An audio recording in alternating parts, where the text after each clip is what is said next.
Donc, deux choses. La première, c'est merci pour l'invitation de présenter un séminaire dans ce cadre-là. Deuxième remarque, évidemment, on va changer radicalement de sujet et radicalement de perspective.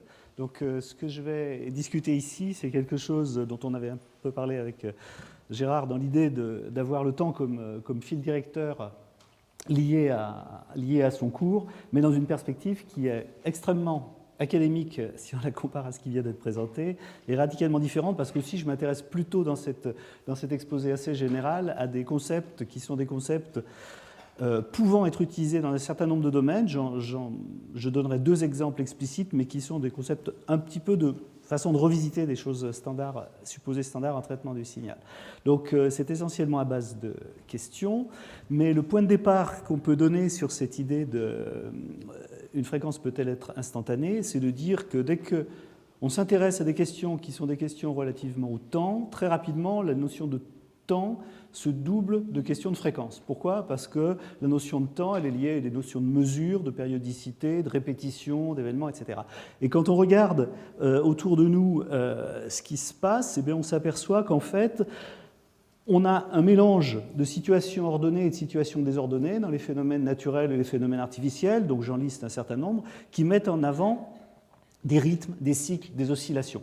Et parmi toutes les grandes avancées de la science et de la technologie, ça a très souvent été le fait de s'appuyer sur la reconnaissance de ces rythmes et de ces cycles pour déduire des informations sur les lois de la nature ou bien sur des constructions de systèmes. Donc évidemment, on peut dire que tout commence par des observations astronomiques sur les grands cycles qu'il peut y avoir pour les planètes, etc., les marées, les éclipses, tout ce qui peut se passer en saisonnalité autour du climat, tout ce qui peut se passer dès qu'on a des phénomènes de propagation d'ondes, mais aussi dans tout ce qui est l'environnement mécanique, acoustique, et puis, bon, ça va jusqu'à la biologie, où aussi on a des tas de rythmes, les rythmes circadiens, les ondes cérébrales, qui sont observés. Mais en même temps, on a aussi une prévalence d'une autre forme d'organisation qui est beaucoup plus désordonnée. Et dans le désordre, bon, souvent on met une notion de non-ordonnée. Donc quand on s'intéresse à des problèmes de bruit, donc ça peut être là encore des bruits qui sont des bruits physiques liés à des fluctuations de type turbulence, fluctuations thermiques, etc. Ça peut être des fluctuations dans des systèmes artificiels. Bon, on a bien vu, exemple à l'appui, qu'on peut avoir des bruits et des fluctuations économiques avec des conséquences diverses. Et puis ça peut être des événements fugitifs aussi. C'est-à-dire qu'à des situations périodiques se superposent aussi des choses qui n'ont rien à voir et qui sont relativement inattendues. Les formes qu'on observe dans la nature ne sont pas uniquement les solides pythagoriciens, sinon ce serait trop simple. Alors, ce qui se passe, c'est que malgré tout, si on s'intéresse à ces notions d'ordre, dans un premier temps, et de ramener de la notion d'ordre à la notion de périodicité, bon, le point de départ le plus simple, qui est largement utilisé, c'est de dire qu'est-ce que c'est qu'une fonction périodique ? C'est quelque chose à base de sinus et de cosinus, et ça, c'est ce qu'on peut imaginer le plus simple. Il y a trois paramètres. Il y a une amplitude, une fréquence, une phase. Alors les trois, en fait, ont des importances et des conséquences qui ne sont pas forcément les mêmes. Bon, l'amplitude, évidemment, pour une oscillation harmonique comme celle qui est tracée ici, c'est quelque chose qui correspond à une oscillation qui est soutenue de manière éternelle. La fréquence, c'est la fréquence qui est cadencée de manière tout à fait régulière, donc c'est ce qu'on appelle une onde monochromatique. Puis la phase, bon, c'est essentiellement quelque chose qui joue un rôle d'origine des temps. Alors, avec cet élément de départ, en fait, il y a un résultat fondamental que tout le monde connaît, mais enfin que je me permets quand même de rappeler, qui est le théorème et l'approche, disons, du Fourier, selon laquelle, dont on a fêté il n'y a pas longtemps les 200 ans, selon laquelle, finalement, qu'on s'intéresse à des situations ordonnées ou des situations désordonnées, comme celles qu'on a vues précédemment, lorsqu'on les ramène à des formes de description de type onde, on va dire signaux, eh bien, toute forme d'onde peut se représenter comme une superposition de ces objets, de ces ondes monochromatiques.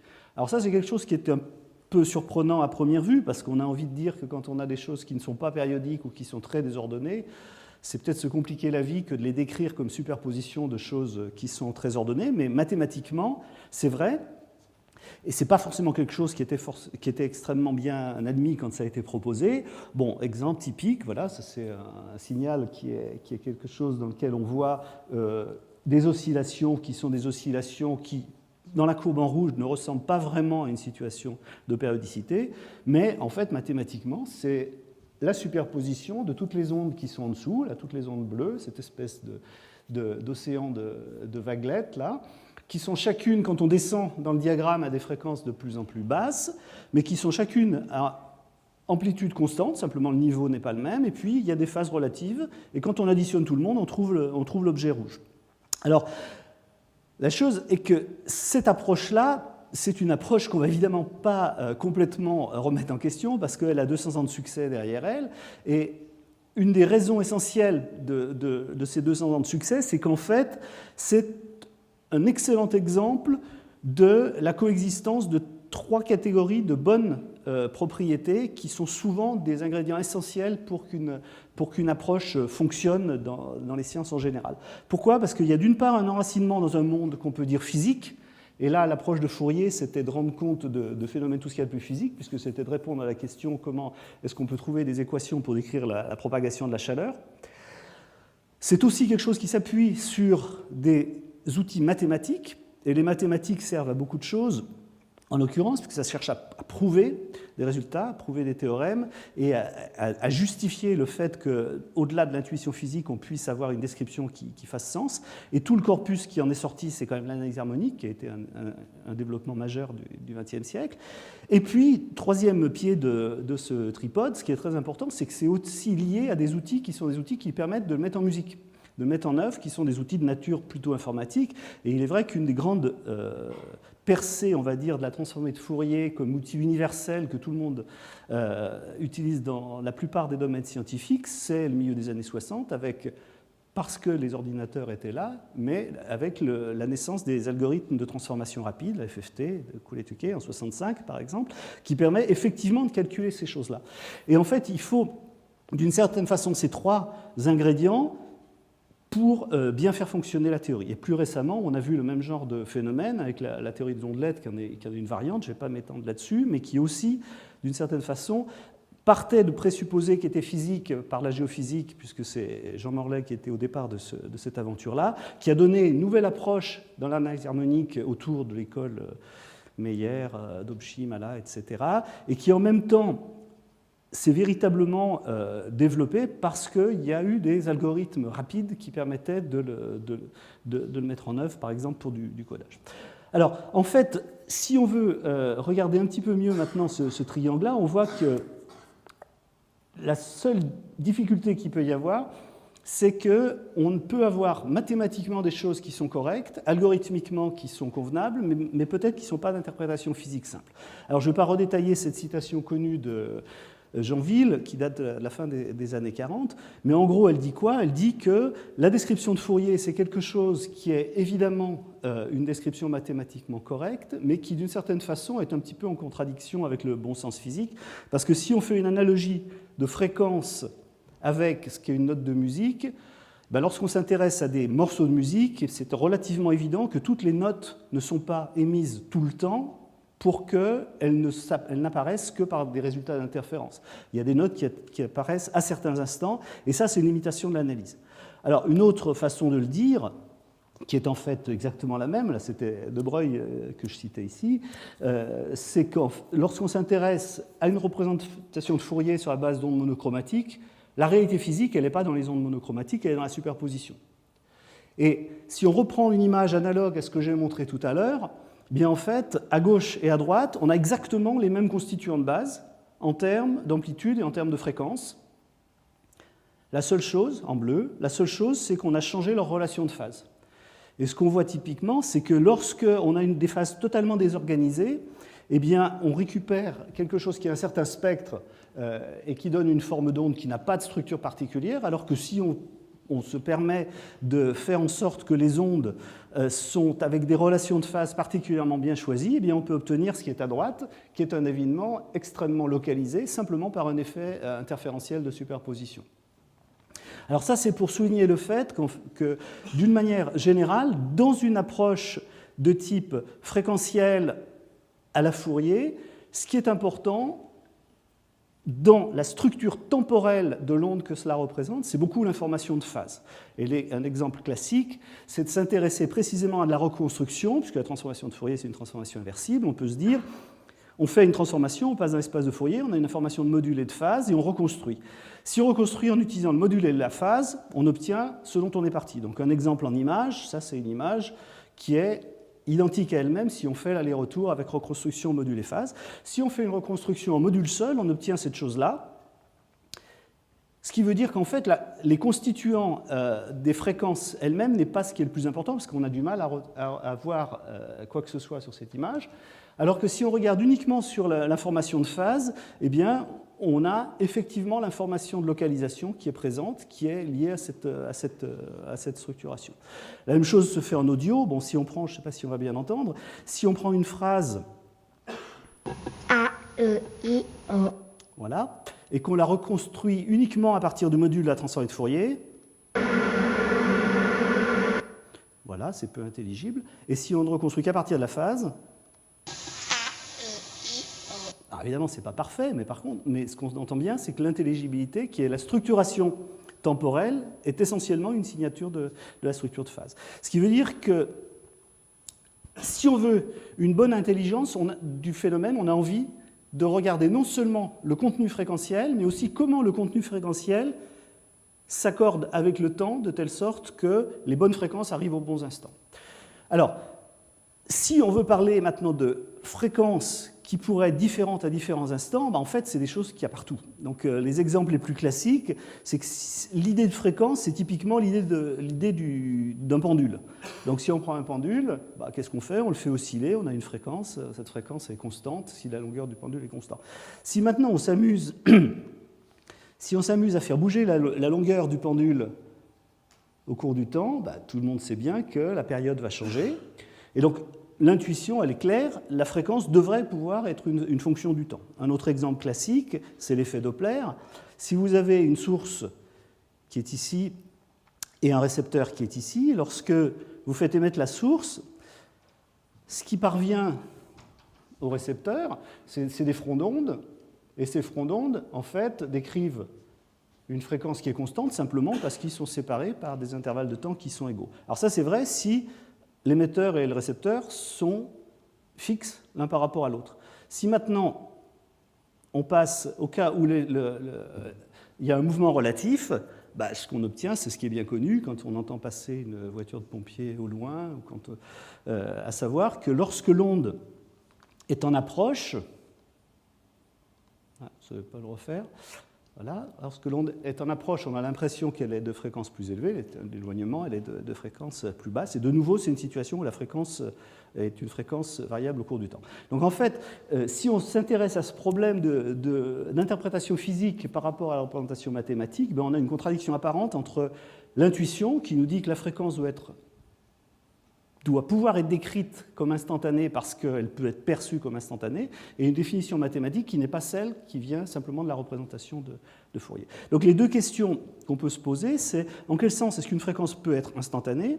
Puis une deuxième question, en fait, qui est sous-jacente, qui finalement n'est pas si triviale que ça, c'est qu'est-ce qu'on entend vraiment par instantané? Et en particulier, est-ce que instantané veut dire local? Local au sens local en temps.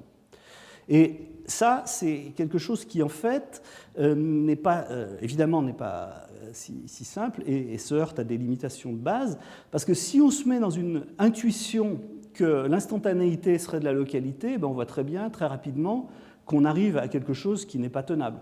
Parce que si je prends cette forme d'onde ici, dans cette forme d'onde ici, de manière naïve, on voit qu'effectivement, les oscillations sont plus rapides au début qu'à la fin, donc on a envie de dire que la fréquence est plus élevée au début qu'à la fin de ce signal. Mais si je veux savoir ce qui se passe localement à cet instant, l'approche locale, elle reviendrait à dire qu'on va regarder sur des intervalles de temps qui se centrent de plus en plus finement sur cet instant. Et on voit très bien qu'il y a un moment où la notion même de fréquence n'a plus aucun sens, parce que si on arrive à une situation extrêmement serrée autour de l'instant qui nous intéresse, s'il n'y a plus d'oscillation, il n'y a plus de fréquence. Donc de quoi est-ce qu'on parle? C'est difficile à dire. Alors, évidemment, ça se formalise. La façon facile et classique de le formaliser, c'est de regarder les relations de type Heisenberg, où on sait que si on s'intéresse à une description de signal en temps x de t ou en fréquence grand X de oméga, si on mesure son encombrement par une mesure de second ordre, finalement une mesure de variance si on veut ou d'inertie, eh bien on sait que le produit de ces dispersions en temps et en fréquence est borné inférieurement. La chose qui compte, c'est que c'est borné par un nombre qui est strictement positif. Et puis bon, en plus, on sait que c'est atteint par les signaux gaussiens, mais ça, c'est un détail de l'histoire. Ok. Alors, ça, c'est les relations qu'on appelle des relations d'incertitude. Alors en fait, bon, on pourrait discuter là-dessus, parce que ce que des fois on appelle assez vite un principe d'incertitude, ce n'est pas vraiment un principe, c'est juste un théorème mathématique, et ce n'est pas vraiment une incertitude, parce qu'il n'y a pas une notion de hasard dans la définition de Fourier, c'est juste une relation entre des variables qui sont dites canoniquement conjuguées, parce qu'elles sont liées par une transformation de Fourier. En mécanique quantique, c'est la position et l'impulsion, historiquement ça vient de là, en signal, c'est le temps et la fréquence. Alors, évidemment, on peut le voir comme une limitation, c'est un peu le sens de cet exposé. Il ne faut pas oublier qu'on peut aussi le voir comme quelque chose qui peut avoir son intérêt, parce que précisément du fait qu'on ne peut pas spécifier de manière aussi précise que l'on veut la localisation à la fois en temps et en fréquence, d'une certaine façon, on valide le fait qu'il y a une certaine quantité de redondance qui permet de faire les opérations. Typiquement, on peut voir le théorème d'échantillonnage de Shannon comme un sous-produit de cette redondance-là. On peut voir toutes les méthodes qui se basent sur cette idée comme mettant en jeu un noyau reproduisant qui permet de restreindre la quantité d'informations nécessaires. Donc il ne faut pas le voir que comme une propriété négative. Alors, bon, maintenant, si on oublie le côté instantané égal local et qu'on regarde une autre vision, bon, la solution standard, c'est de dire c'est quoi une situation d'une fréquence constante. Une fréquence, on revient à l'interprétation, on va dire, astronomique d'une planète, etc. C'est quelque chose qui est lié à la vitesse de rotation d'un vecteur qui tourne de manière constante dans le temps. Et une façon commode de le faire, c'est de dire quand on a une observation à valeur réelle, on lui rajoute une composante imaginaire pour avoir un vecteur tournant, et on le fait exactement de la même façon qu'un sinus est lié à un cosinus. Ça, c'est ce qu'on appelle le signal analytique. Mais pour faire ça, en fait, on utilise un filtre, qui est le filtre de Hilbert, et c'est un filtre totalement non local. C'est un truc à décroissance très lente, ça décroît en 1 sur x. Donc, c'est vraiment pas une caractéristique locale, mais on a accès à une propriété instantanée à travers une propriété globale. Et ça, c'est assez intéressant dans le principe, parce que, bon, alors la façon dont ça fonctionne, c'est ça. Si vous avez votre observation, qui est votre sinus de tout à l'heure, en trait plein, vous lui adjoignez par transformation de Hilbert la quadrature qui est en trait pointillé.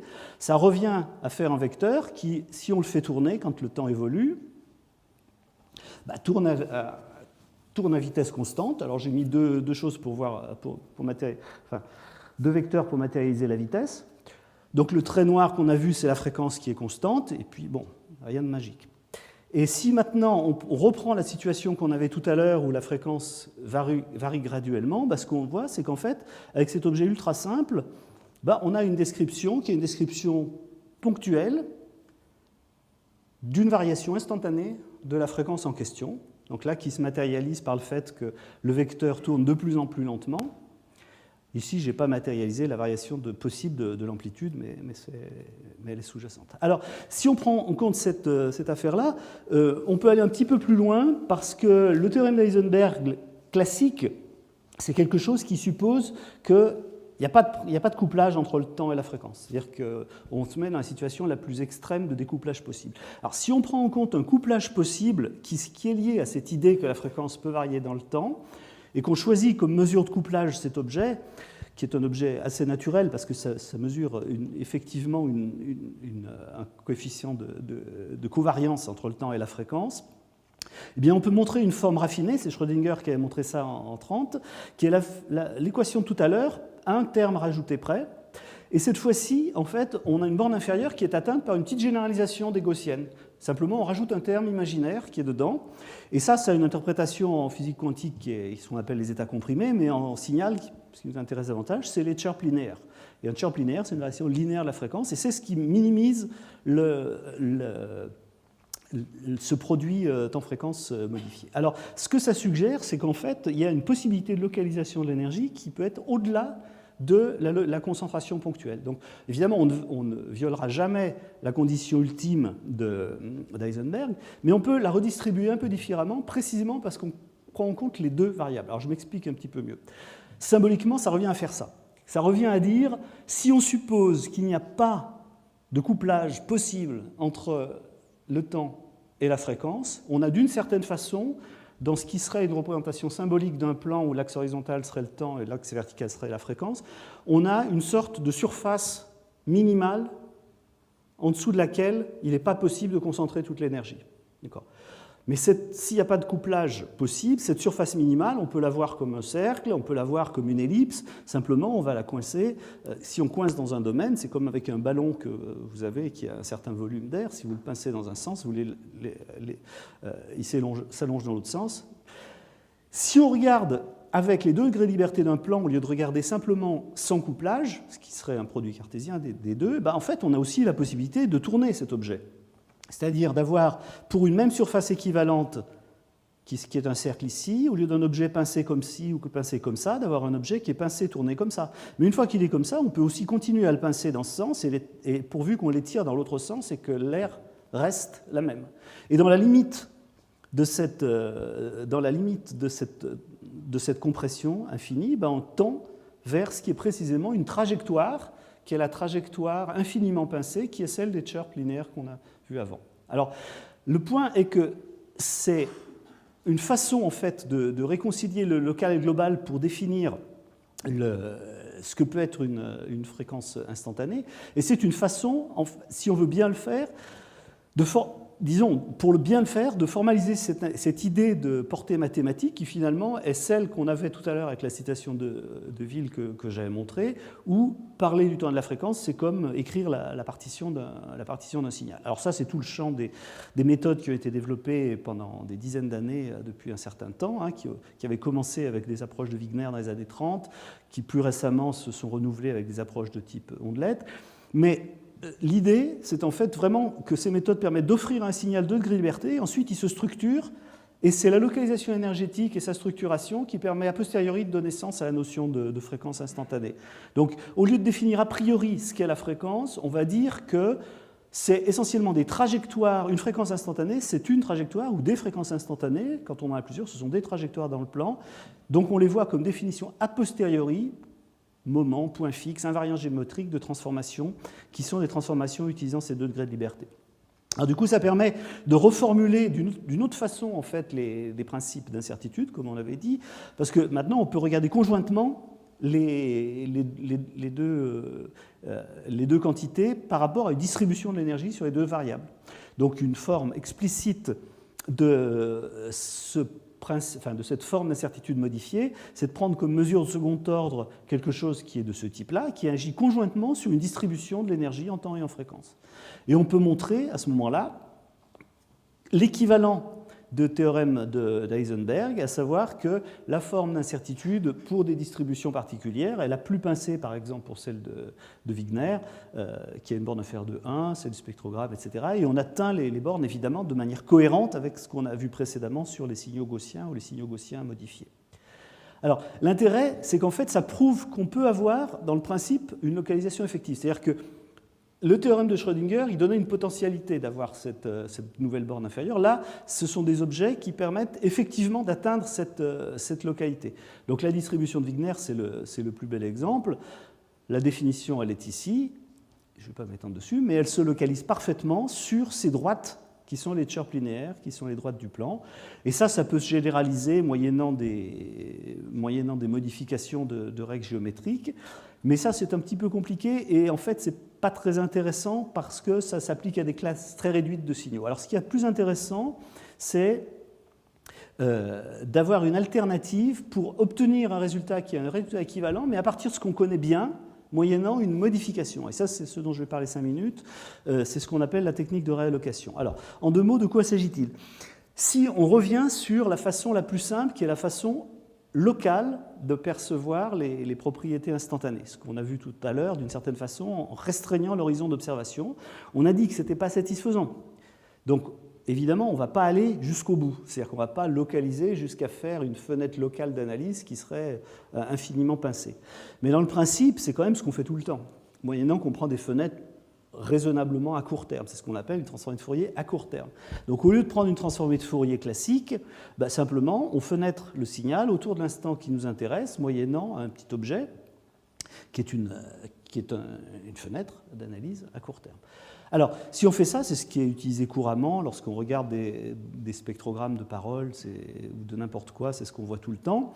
Et classiquement, ce qu'on fait, c'est qu'on prend cette quantité-là, et de la même façon qu'on calcule une densité spectrale en prenant le carré d'un spectre de Fourier, on calcule le carré de ce spectre à court terme, c'est ce qu'on appelle le spectrogramme.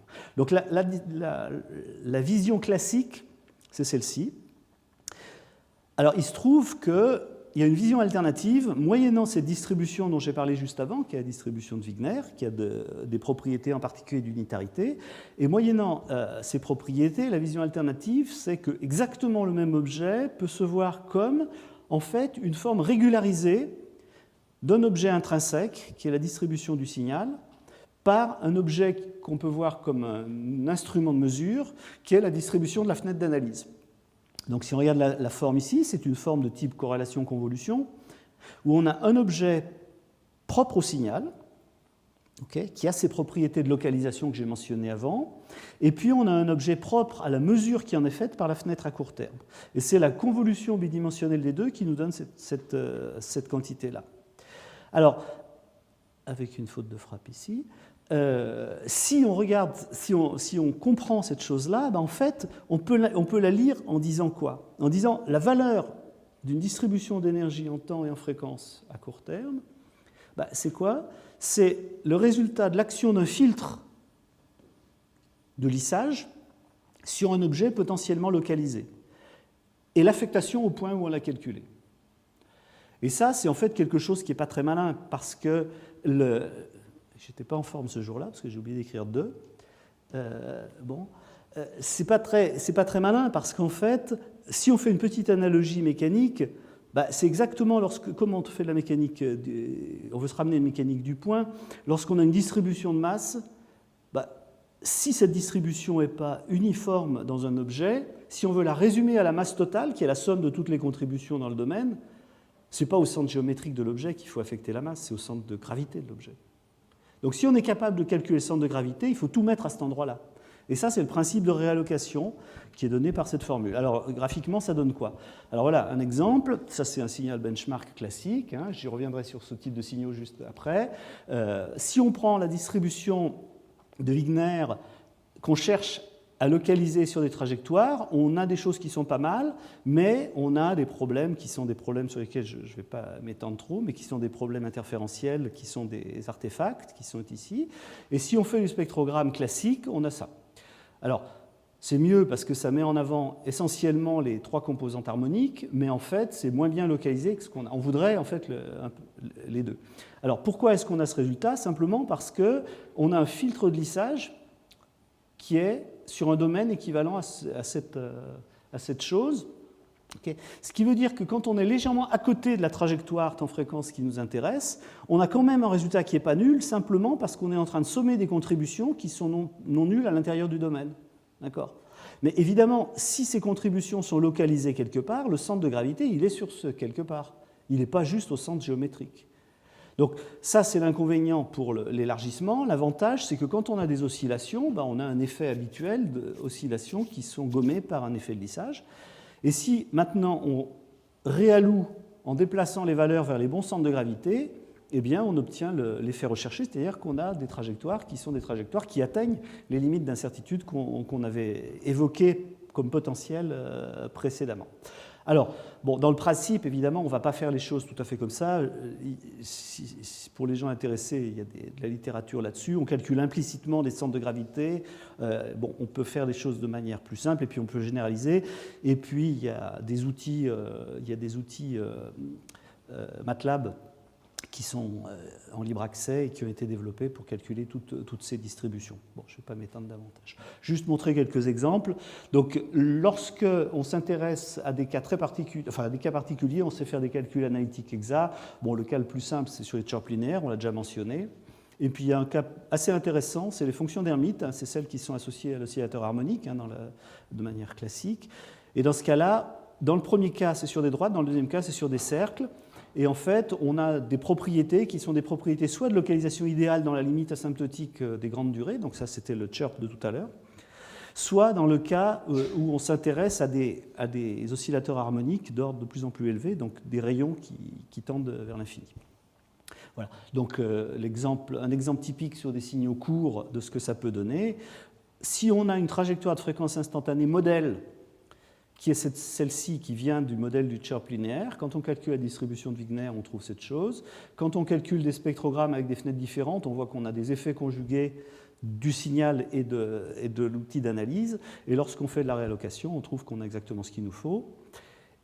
Et lorsqu'on s'intéresse à des fonctions d'Hermite, bien en fait, là encore, si on regarde fonction de Wigner, spectrogramme et spectrogramme réalloué, ben on voit qu'on a quelque chose qui fait une concentration sur les cercles qui va être d'autant meilleure, ça c'est comparaison entre le modèle et le théorique mathématique et le calcul, on a une localisation qui est d'autant meilleure que l'ordre grandit, puisque le cercle est un cercle qui grandit.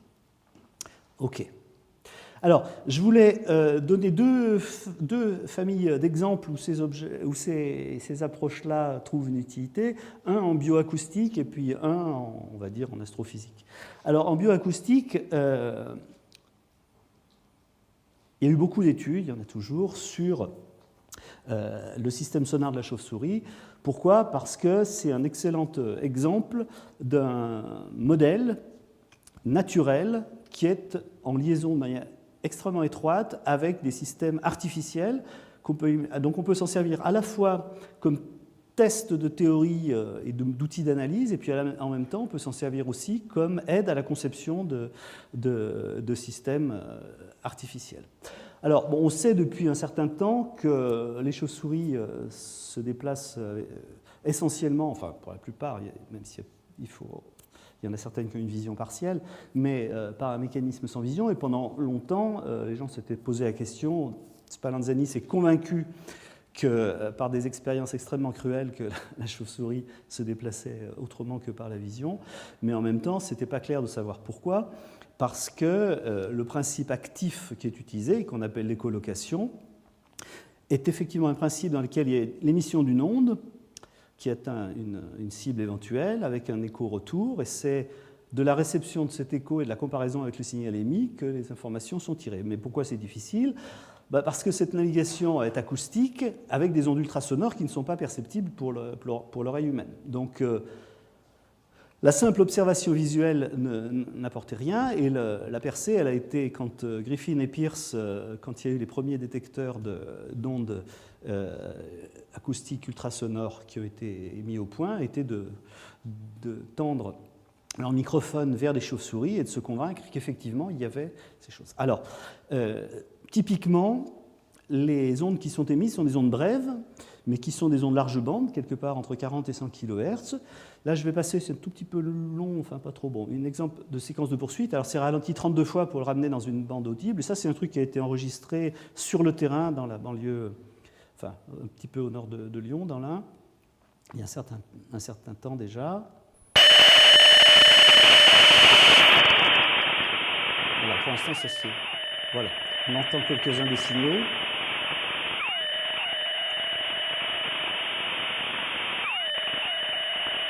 Alors, on entend deux caractéristiques.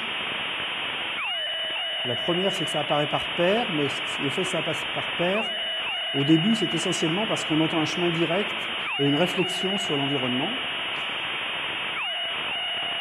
Et on entend une structure de sifflement, une accélération.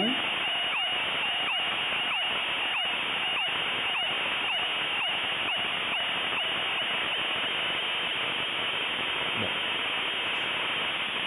Là, il y a un moustique qui a connu une fin dramatique, et ensuite ça repart sur d'autres signaux. Alors, si on regarde la séquence en termes de forme d'onde, et là, bon, il faut lire simplement le temps en prolongeant. Quand on arrive au bout de la ligne, on passe à la ligne suivante. En temps réel, ça correspond en gros à 1 seconde, à peu près, l'ordre de grandeur. Donc ce qu'on voit, c'est qu'en fait, on a un certain nombre de formes d'ondes. Là, les paires qu'on entendait au début, c'était signal, réverbération, signal, réverbération. Au bout d'un moment, on n'entend plus vraiment la réverbération parce que l'énergie n'est pas suffisante pour qu'avec la géométrie des microphones qui sont placés par rapport à l'animal en mouvement et aux arbres, on ait l'écho. Mais on voit qu'effectivement, il y a ce changement de durée et d'accélération. Alors une bonne façon de voir ça c'est précisément de passer dans une représentation qui est une représentation de type temps-fréquence. Donc ça, c'est exactement la même chose.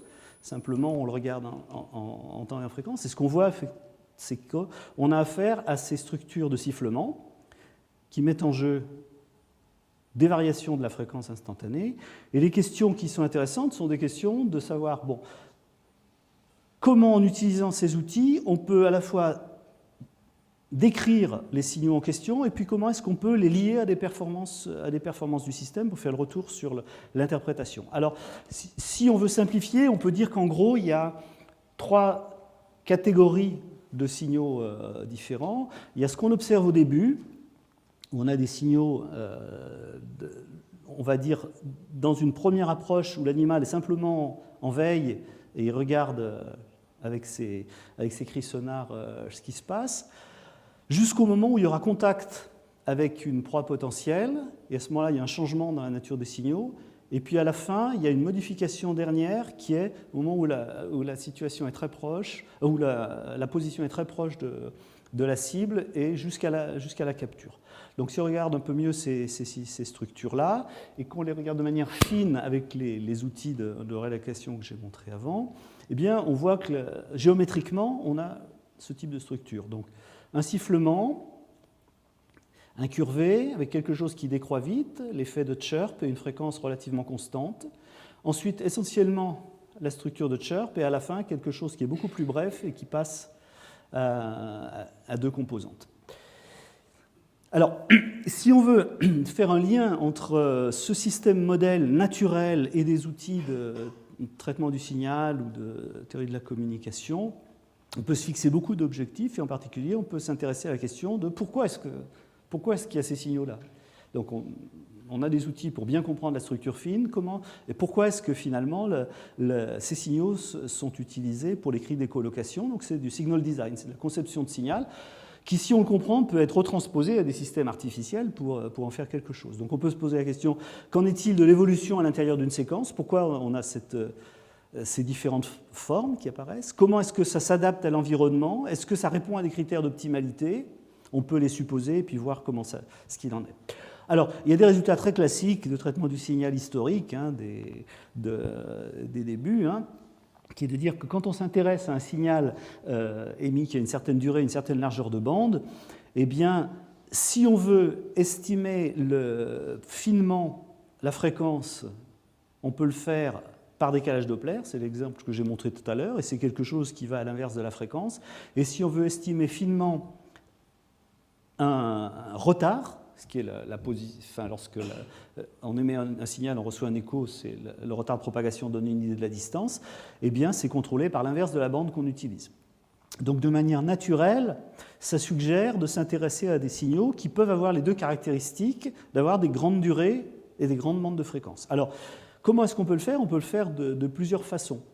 Si on veut avoir à la fois une estimation de la distance par le retard et de la vitesse par le Doppler, eh bien, une façon intelligente, c'est d'utiliser précisément un chirp large bande. Pourquoi? Parce que le chirp permet, par sa durée et par sa bande, d'avoir les caractéristiques que l'on veut, sans nécessairement avoir une très grande énergie. Parce que ce qui compte, c'est une forme intégrée de l'énergie qui n'est pas une forme ponctuelle, comme si on avait une impulsion extrêmement brève en temps, par exemple, ce qui physiologiquement peut être difficile à faire. Et si on veut vraiment estimer finement la fréquence, eh bien à ce moment-là, la fréquence, on peut préférentiellement émettre une fréquence constante. Alors, si on regarde le signal qu'on a vu tout à l'heure, effectivement, au début, où on a besoin un peu de ces 2 caractéristiques, c'est ce qu'on observe. Mais très rapidement, je vous ai dit, ça se passe en 1 seconde. Donc très rapidement, on n'a plus vraiment besoin d'estimer la vitesse relative, puisque bon, la vitesse relative, ces chauves-souris-là, elles volent à quelque chose qui est 6-10 mètres par seconde. Par rapport à ces vitesses-là, le moustique va être quasiment figé, on va dire, pendant la durée de la poursuite. Donc ce qui devient plus important lorsqu'on avance dans la poursuite, c'est essentiellement d'estimer la distance. Donc par économie d'énergie, le plus simple, c'est de raboter la partie qui est la partie à fréquence constante, qui est juste là pour estimer la fréquence. Et quand on arrive à la fin, en fait, on a besoin d'estimer très précisément la distance, mais pour estimer très précisément la distance, il faudrait augmenter encore la bande. Mais augmenter la bande, ce n'est pas forcément facile physiologiquement, parce qu'il y a des limites. Donc émettre une fréquence qui varie d'une très haute fréquence à une très basse fréquence en un temps très court, parce qu'on est plus proche et qu'il faut permettre à l'écho de revenir et d'émettre le signal suivant, ce n'est pas forcément facile. Et il y a une solution qui est toute bête, c'est de dire, ce qui compte, c'est la bande qui est utilisée. Donc au lieu d'émettre une seule fréquence qui part de très haut pour descendre très bas, on peut en émettre de façon harmonique. Eh bien, on peut émettre quelque chose qui part de plus bas pour descendre plus bas, mais de manière distordue, de telle sorte qu'on crée une composante harmonique qui soit renforcée, mais qui occupe la même bande. Et en fait, c'est exactement cette interprétation qui prévaut pour cette évolution-là. Donc on voit qu'ici que la bande elle a été augmentée simplement par un effet d'abaissement du fondamental en gardant le caractère de Chirp et en augmentant la distorsion. Voilà. Bon, c'est une interprétation, on n'a jamais demandé à une chauve-souris si c'était comme ça qu'elle le faisait, mais ça va dans le sens du traitement optimal que l'on connaît, qui suggère qu'effectivement, le traitement se fait par une opération de type filtrage adapté, tout bête, dans lequel on a une estimation du retard comme étant simplement le maximum de la corrélation entre le signal qu'on a émis comme référence et le signal que l'on reçoit.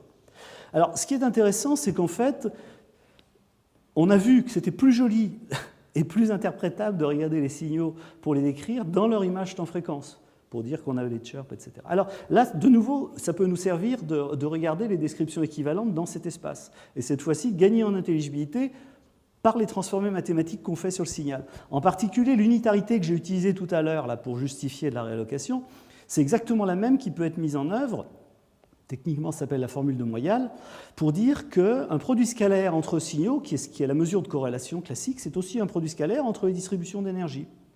Alors si maintenant on a une de ces distributions d'énergie qui est localisée sur un chirp, ce produit scalaire, il y a un degré de liberté qui tombe, et ça revient purement et simplement à faire une intégration de chemin sur les trajectoires de fréquence instantanée. Ce qui est extrêmement simple. Graphiquement, ça veut dire quoi? Ça veut dire quelque chose comme ça.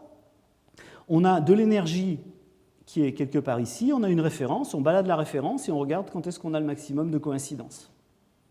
Alors ça permet une interprétation intéressante parce que ce que j'ai dit tout à l'heure, c'est que, on voulait estimer conjointement le retard et le Doppler, etc. Des fois, on pouvait s'en passer. Mais en fait, ce qui est important, c'est d'estimer, si l'estimation du retard est importante, c'est de l'estimer éventuellement, quel que soit le Doppler qu'on ne connaît pas. C'est-à-dire qu'on peut se dire, on va estimer d'un côté le Doppler et puis après, on va compenser. L'incertitude, c'est aussi quelque chose en théorie de l'estimation, qui dit que lorsqu'on veut estimer simultanément un temps et une fréquence, en l'occurrence un retard et un Doppler, on aura une erreur de couplage qu'on peut essayer de minimiser. Et donc, on peut se poser une question qui s'appelle la tolérance à l'effet Doppler, qui est de dire quel est le signal qui minimise l'effet du Doppler ou qui permet idéalement une estimation non biaisée du retard, quel que soit le Doppler, celui-ci étant supposé inconnu. Alors, la solution, on peut la faire mathématiquement. Ça a été fait par Althaus et Teitelbaum dans les années 70, donc on écrit des équations, etc. On a un problème, on arrive à une équation intégrale, et on arrive à une solution analytique qui dit qu'en fait, il faut utiliser des chirps hyperboliques, c'est-à-dire une variation de fréquence incurvée de manière hyperbolique. Et puis en fait, on peut la déduire de manière graphique extrêmement simple avec tous les outils que j'ai montrés jusqu'à présent. Pourquoi? Parce que si on reprend l'idée qui est l'idée de la corrélation comme étant l'intégration de chemin, on va comparer une structure par rapport à la structure qui a été déformée par l'effet Doppler. Or, le vrai effet Doppler, c'est quoi? En première approximation, l'effet Doppler, c'est une translation. Mais en fait, le vrai effet Doppler, c'est une compression et une dilatation. Chaque fréquence, ponctuellement, va être changée et la durée va être changée de manière accordée. Propriété d'un transformé de Fourier, x de kt pour transformé de Fourier, x de grand X de oméga sur k.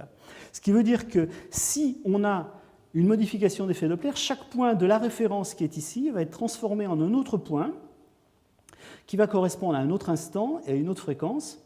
Et si on a par exemple une fréquence instantané qui est linéaire, eh bien, en changeant le Doppler, là j'exagère pour l'image, on obtient quelque chose comme ça. Donc le signal qui bouge ici, c'est le signal tel qu'il a été modifié par l'effet Doppler relativement à la référence.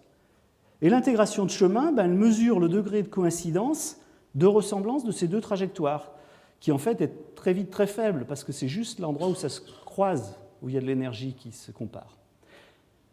Si maintenant on regarde quel est l'effet effectif de l'effet Doppler, l'effet Doppler, c'est de changer un point en un autre point. Et donc ce qu'il faudrait pour maximiser la performance de sortie, c'est que la courbe soit invariante par effet Doppler. Or, quelle est la courbe qui est invariante par effet de la compression et de la dilatation?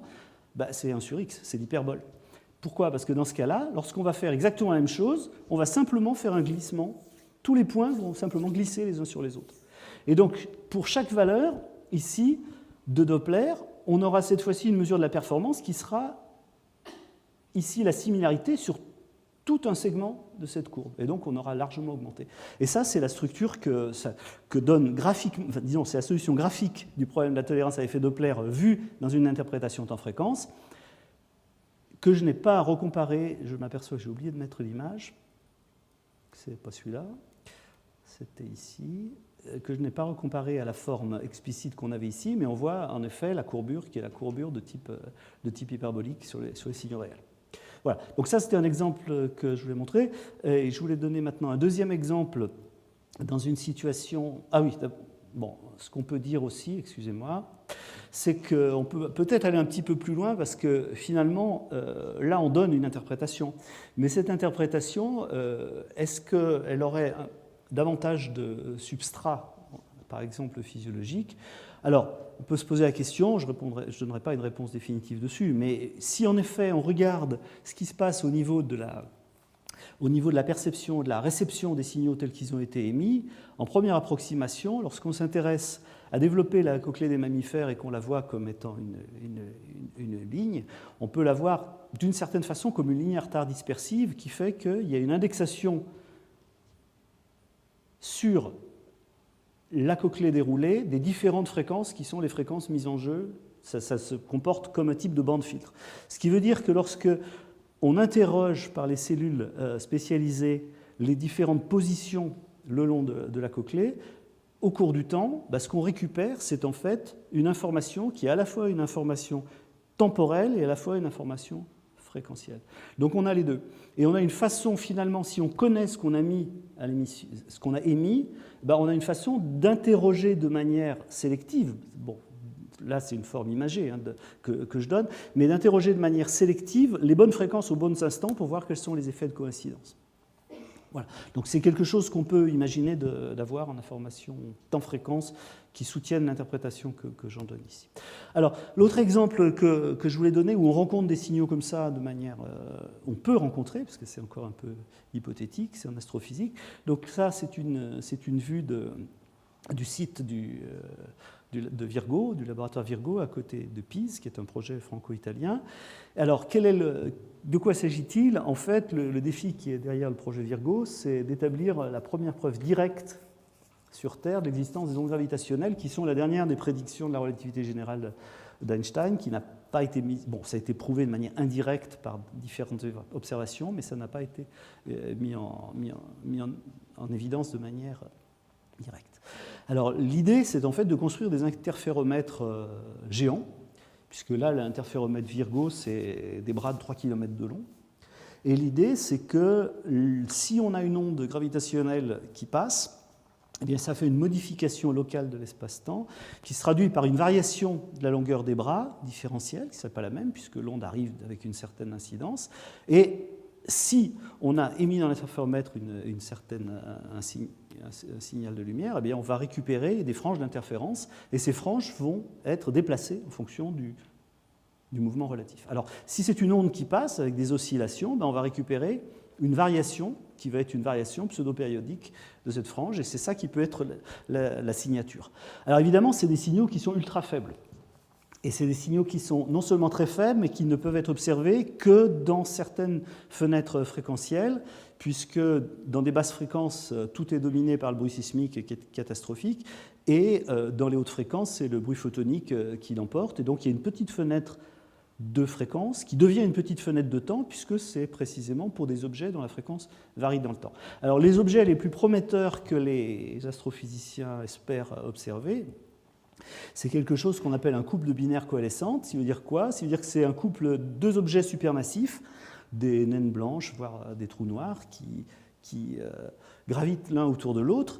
Et alors si effectivement il y a existence de ces ondes gravitationnelles, ces objets sont à même d'émettre ces ondes, mais en même temps de perdre de l'énergie, ce qui va les amener dans leur rotation à progressivement se rapprocher, mais en se rapprochant progressivement par conservation de mouvement, elles vont tourner de plus en plus vite, ce qui fait que l'onde telle qu'elle va être perçue va être vue comme une onde de fréquence de plus en plus rapide.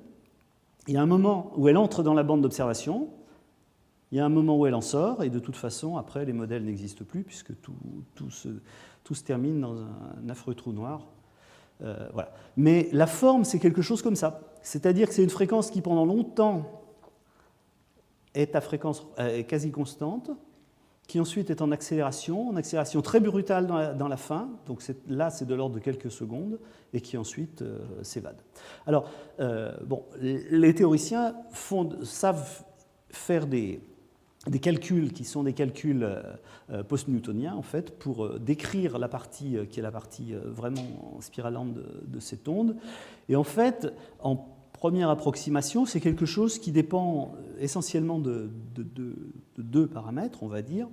Il y a un paramètre qui règle, il y a des exposants qui sont fixes, qui donnent cette forme prédite sur l'explosion en loi de puissance au niveau de l'amplitude et sur une loi d'évolution en loi de puissance aussi pour la fréquence instantanée, si on dérive la forme qui est ici, avec des exposants qui sont ceux-ci. Et il y a essentiellement deux paramètres. Il y a l'instant de coalescence, qui est l'instant inconnu auquel doit se référencer le modèle pour faire la détection. Et puis il y a ce qu'on appelle la Church mass, qui est en fait une combinaison des deux masses des objets en question, et qui est liée à ce qui représente la masse solaire. Et il y a des ordres de grandeur que je n'ai pas ici, mais qui permettent d'espérer obtenir ces résultats. Voilà. Alors, si on veut faire ça, finalement, on a une vue équivalente de la détection au lieu de passer par des filtres adaptés, en regardant ce qui se passe sur des filtres adaptés dans fréquence, où on regarde pour une batterie de chirp rate possible, pour des instants possibles, donc les deux variables, le temps et la chirp mass, l'effet de la corrélation telle qu'elle est vue par l'intégration temps-fréquence que j'ai mentionné précédemment, avec l'idée que, ça c'est des modèles de simulation évidemment, ça pique sur l'instant en question. Voilà. Alors c'est encore des choses ça fait partie des outils, il y en a beaucoup d'autres évidemment qui sont utilisés pour du traitement offline de ces données-là, mais des outils possibles d'approche. Voilà. Donc, s'il faut conclure sur cette idée, je dirais plusieurs choses. La première, c'est que là j'ai rappelé comment c'était, lorsqu'on s'intéressait à la question de ce que pourrait être une fréquence instantanée, c'est fondamentalement une question qui est une question de réconcilier la fréquence avec le temps et de les voir ensemble. Donc pour les voir ensemble, ce qu'il faut, c'est pouvoir disposer d'outils qui sont des outils de description conjointe et d'une certaine façon relire la définition de ce que serait une fréquence instantanée, non pas a priori, mais plutôt comme un a posteriori de structuration dans le plan temps-fréquence. Je crois que c'est le message, essentiellement. Si on fait ça, évidemment, on ne va pas battre les contraintes d'incertitude qui sont fixées par toute description conjointe du temps et de la fréquence. Simplement, on va les décrire autrement. Et on va avoir, par les 2 degrés de liberté, plus de possibilités de localisation, donc j'ai montré quelques exemples, que simplement en regardant individuellement ce qui se passe dans le domaine du temps ou de la fréquence. Alors, c'est en fait des sujets qui sont des sujets vivaces depuis un certain temps et qui le sont toujours et qui se renouvellent, parce que je pense que ça fait partie de ces sujets pour lesquels il n'y aura jamais de toute façon une réponse définitive ultime, puisque souvent c'est comment est-ce qu'on contourne pour le ramener au problème qui nous intéresse, les limitations qui sont les limitations fondamentales, qui sont celles des couplages d'incertitude. Donc en particulier, on peut se poser la question de comment généraliser ça à des images. Bon, un exemple, vous pensez à des vagues qui déferlent et qui arrivent sur une côte qui est une côte découpée. Bon, vous avez le fond qui est un fond variable en amplitude. Vous aurez des intervalles entre les crêtes successives qui seront différents. Donc vous aurez des fréquences instantanées, mais spatiales et locales, avec des orientations qui pourront être différentes. Donc ça, il y a des outils qui existent et il y a des outils qui sont encore en train de se développer. Plus récemment, on peut se poser la même question sur les fréquences sur les graphes, puisqu'on peut faire de la théorie spectrale des graphes. Ça, c'est quelque chose qui en ce moment a le vent en poupe, où on peut utiliser des outils, bon, laplacien de graphes et autres, pour définir des notions analogues à la notion de Fourier. On peut se poser la question de comment localiser des fréquences sur des structures plus compliquées que des signaux ou des images. On peut aussi essayer d'avoir des définitions qui soient différentes de ce que j'ai proposé pour prendre en compte des contraintes physiques pour être en temps réel, par exemple, ou en temps vraiment glissant, comme la causalité. Là, ce que j'ai présenté est totalement acausal. Alors, on peut se dire c'est causal à un retard près, mais enfin c'est acausal. Il n'y a pas de, un fil de Hilbert, c'est typiquement quelque chose qui va avec du 1 sur x, mais aussi bien vers moins l'infini que vers plus l'infini. Un autre problème qui est intéressant et que les gens regardent maintenant, c'est finalement de remplacer la notion stricte de fréquence, qui implicitement est une notion qui est associée à une onde harmonique de type Fourier, à une notion d'oscillation. Parce que dans beaucoup de cas, on a affaire à des objets qui sont des oscillations dont la fréquence, au sens de la périodicité ou de la capacité de se reproduire plus ou moins à des intervalles de temps différents, varie dans le temps, mais sans nécessairement que ce soit des ondes monochromatiques. Bon, il n'y a qu'à penser à tous les systèmes biologiques, tous les oscillateurs dans lesquels on peut avoir ces variations. Et on peut avoir intérêt à regarder ça globalement au niveau des motifs qui ont cette forme de pseudo-périodicité, plutôt que de le décomposer de nouveau, comme je l'avais dit au début, en plein de modes de Fourier qui seraient variables dans le temps, qui peut-être perd un peu de la signification physique.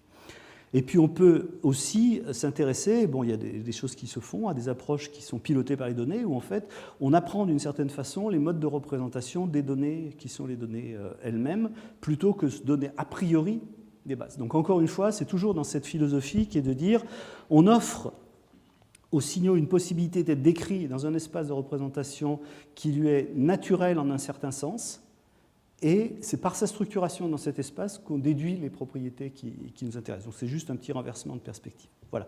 Et je termine par une citation qui est parfaitement adaptée au problème qui nous intéresse ici, qui est une phrase que je trouve admirable de Georges Perec, qui dit « Je cherche en même temps l'éternel et l'éphémère », qui est une forme de définition idéale avec un monovocalisme en E de la définition de la fréquence instantanée. Je vous remercie.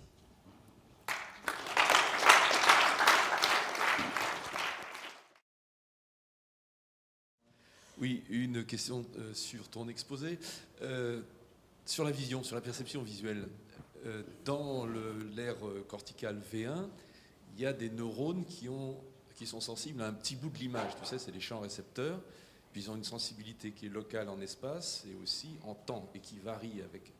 Est-ce que, à ta connaissance, on a essayé d'appliquer le genre d'outil que tu nous as raconté à cette réorganisation corticale ? Pas directement dans la ligne de ce que j'ai raconté à ma connaissance.